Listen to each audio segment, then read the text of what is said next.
Hello बच्चों, आज हम लोग सीखेंगे क्लास 10th के त्रिकोणमिति के सारे फार्मूलाज को।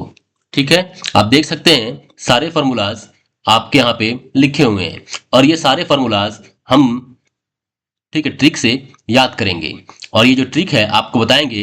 ये सारे ट्रिक आप जीवन भर याद रखेंगे। ठीक है, तो देखिए त्रिकोणमिति जो आपका चैप्टर होता है इसमें हम लोग ठीक है समकोण त्रिभुज की बात करते हैं। समकोण त्रिभुज, ठीक है, राइट एंगल ट्रायंगल, समकोण त्रिभुज। और समकोण त्रिभुज में क्या होता है, एक जो कोण होता है 90 डिग्री का होता है। अब ये एक हमने समकोण त्रिभुज बना लिया है, ठीक है, और यहाँ पे कोण है थीटा। तो थीटा के जस्ट सामने वाला जो होता है वो क्या होता है, लंब होता है, परपेंडिकुलर होता है। सबसे लंबी जो आपकी भुजा होती है वो हाइपोटेनस होता है, जिसे हम लोग कर्ण कहते हैं। ठीक है, थीटा के सामने वाले को परपेंडिकुलर या लंब कहेंगे हिंदी में। उसी तरह जो थीटा से सटे हुए होता है उसको आधार कहते हैं, बेस कहते हैं इंग्लिश में। ठीक है, ये अगर इतनी बात आपको समझ में आ गई तो इसकी जो फॉर्मूला है उसको हम लोग सीख लेते हैं। जैसे हम लोग पढ़ते हैं साइन थीटा, तो साइन थीटा बराबर होता है लंब बटा कर्ण। ये सारे याद हो जाएंगे, ठीक है ना। उसके लिए यहाँ पे हमने लिख रखा है ट्रिक, आपको बताएंगे, सब याद कर लीजिएगा एक ही बार में। कॉस थीटा ये हो गया आधार बटा कर्ण, टैन थीटा लंब बटा आधार, कॉसेक थीटा कर्ण बटा लंब, सेक थीटा कर्ण बटा आधार और कॉट थीटा आधार बटा लंब। ठीक है, तो देखिए साइन थीटा होता है आपका P बाई एच। ठीक है, क्योंकि लंब जो होता है उसको परपेंडिकुलर से इंग्लिश में करते हैं डिनोट, और उसका जो सिंबल होता है वो P। और उसी तरह जो कर्ण है उसका ये हाइपोटेनस, इसको H से करते हैं, इसको P से और इसको B से करते हैं। ठीक है, अब यहां पे ये देख लीजिए B बाई एच हो गया, उसी तरह ये हो गया P बाई B, ये हो गया आपका H बाई P, और ये हो जाएगा आपका H बाई B, और cot थीटा हो जाएगा आपका क्या, B बाई P। ठीक है, अब देखिए यहां पे आपका जो ट्रिक है, पहले बहुत प्यार हुए हम बेकरार। ठीक है, तो पहले से P हो गया, बहुत से B हो गया, प्यार से फिर P हो गया, हम से H हो गया, हुए से फिर H हो गया, और बेकरार से B हो गया। PH जो हो गया ये आपका साइन थीटा का हो गया, ये कॉस थीटा का हो गया, और ये टैन थीटा का हो गया। ठीक है, cos theta B by H और tan theta P by B. उसी तरह से जो आपका है साइन का उल्टा कॉसेक होता है, तो उसको पलट दीजिएगा तो क्या हो जाएगा, H बाई P। सेक का आपका होता है ये कॉस का उल्टा होता है, तो ये हो जाएगा आपका H बाई बी, और जो टैन होता है ये आपका कॉट का उल्टा होता है, तो ये आपका P बाई बी है, तो ये हो गया B बाई, यहाँ पे आपका क्या हो जाएगा, ये B बाई P हो जाएगा। ठीक है, इतना अगर आपको समझ में आ गया तो आप अगर वीडियो को लाइक करें, फिर इसके जो आगे वाला जो क्वेश्चन है, ठीक है, जो आपके फॉर्मूलाज हैं उसको हम लोग डिस्कस करते हैं। अगर आप चैनल पर नए हैं तो आप चैनल को सब्सक्राइब, ठीक है, सब्सक्राइब करें।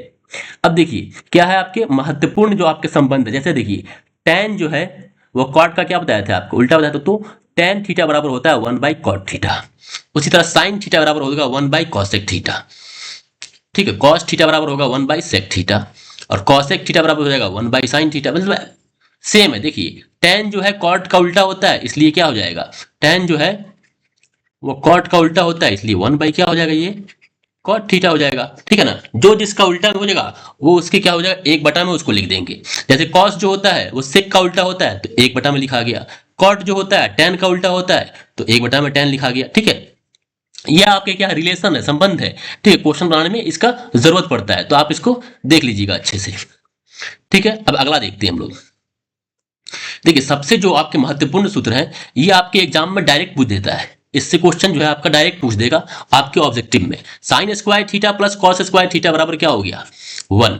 ठीक है, और इसी में इसको ऐसे ही पूछ सकता है। ठीक है ना, ये दे देगा आपका क्या, sine square theta is equal to क्या होगा, तो 1। अब ये कॉस स्क्वायर थीटा जो है ना वो बराबर मतलब उस साइड चला जाएगा, तो क्या हो जाएगा 1 माइनस कॉस स्क्वायर थीटा।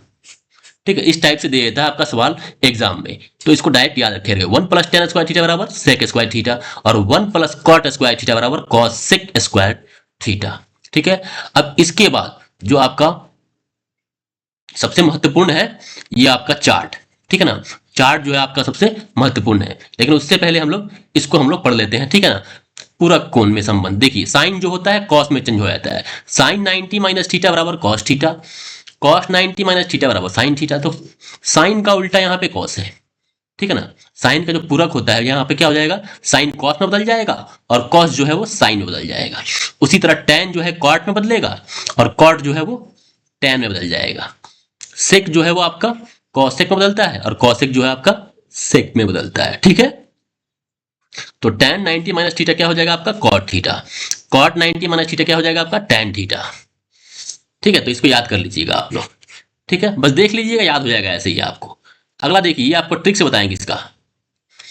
ठीक है, आप देख सकते हैं इतने सारे आपको मान है यहाँ पे, यहाँ मान देख लीजिए, ये देख लीजिए। ठीक है ना, साइन थीटा बराबर अगर 0 डिग्री का मान 0 होता है, 30 डिग्री का मान 1/2 होगा। ठीक है, 45 डिग्री का मान 1/√2 होगा।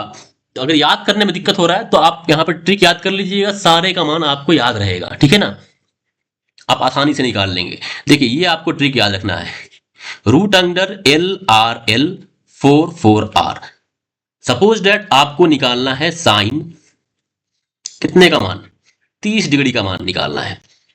30 डिग्री का मान निकालना है तो देखिए, पहला वाला ये जो हो जाएगा ये आपका साइन का होगा, दूसरा वाला है ये आपका कॉस का हो जाएगा और तीसरा वाला जो है ये आपका टैन का हो जाएगा। ठीक है,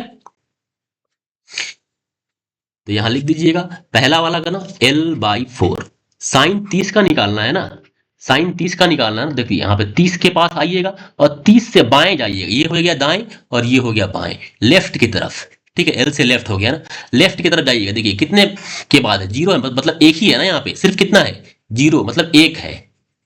ठीक है, अगर दाएं कहते तब ये कितना हो जाता है, 3 हो जाता है, 1 2 3। ठीक है, नंबर काउंट करना है, कितना नंबर यहाँ पे मतलब ये होगा आपका 1 होगा, तो क्या हो जाएगा L1। और देखिए यहाँ पे नीचे में तो 4 होगा ही, और इसको जब बाहर निकाल दीजिएगा तो 1/2। अब देखिए साइन 30 का मान 1/2 है कि नहीं, साइन 30 का मान 1/2 देखिए है ना, यहाँ पे आएगा समझ में। वैसे ही आप एक और का निकाल के दिखा देते हैं आपको, cos 60 का, या फिर हाँ cos 60 का निकाल के दिखा देते हैं। cos 60 ये देखिए R/4 है ना, R/4। ठीक है, अब यहां पे देख सकते हैं आप R 60 बोल रहा है ना। ठीक है, 60 बोल रहा है, cos 60 का मान। अब इसके देखिए राइट में कितना है, सिर्फ एक ही है ना, तो यहाँ 1 लिख देंगे और बटा में 4, तो ये कितना हो गया 1/2। तो cos 60 का मान यहाँ देखिए, cos 60 का मान कितना यहाँ निकल के आ गया, cos 60 का मान निकल के आ गया 1/2। ठीक है, अगर ये ट्रिक आपको समझ में आया होगा और इसी तरह के वीडियोस को देखने के लिए आप हमारे चैनल को सब्सक्राइब करें। फिर मिलते हैं हम अगली वीडियो में। ठीक है, कुछ नए ट्रिक्स के साथ और कुछ नए फॉर्मूला के साथ।